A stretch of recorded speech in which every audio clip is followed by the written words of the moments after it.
ఈ ఆలయము శ్రీ సిద్ధేశ్వర స్వామి దేవస్థానము. ఇది బచ్చన్నపేట మండలము, జనగాం జిల్లాలో ఉంది. ఇది స్వయంభూ క్షేత్రంగా వెలిసింది. ఇక్కడ రెండు కొండల మధ్యలో స్వామి ఉంటాడు, కాలభైరవుడు ఉంటాడు. ఇక్కడ సత్యనారాయణ స్వామి రథాలు కూడా జరుగుతాయి. చక్కగాను మండపాలన్నీ అక్కడే ఉంటాయండి. ఎవరైనా చేసుకోవాల్సిన వాళ్ళు ఉంటే చేసుకోవచ్చు. ఇక్కడ చూడండి భైరవుడు ఉన్నాడు.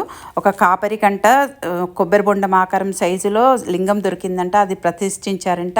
ఇది ప్రతి సంవత్సరానికి చింతాకంత సైజులో పెరుగుతుందంట. ఈ కొండపైన ఇది కొండపైనే టెంపుల్ ఉంది. మళ్ళీ టెంపుల్ పైన కోనేరులు 3 ఉన్నాయంట. ఇక్కడ ఋషులు తపస్సు చేసి ఇక్కడ ఉన్నారంట. అన్నం పానీయాలు ఏవి ముట్టుకోరంట. అక్కడ పంతులు గారు చెప్పారు, వాళ్ళు నైట్ చల్లగాలికి బయటికి వస్తారంట. ఈ ఆలయ ప్రాంగణం మాత్రం చాలా పెద్దగా ఉందండి, విశాలంగా. శివరాత్రికి మాత్రం చాలా బాగా చేస్తారంట. ఎవరైనా వెళ్ళని వాళ్ళు ఉంటే వెళ్ళి దర్శనం చేసుకోండి. మేమందరం కలిసి ఫ్రెండ్స్తో వెళ్ళి చక్కగా ఎంజాయ్ చేసి వచ్చాము.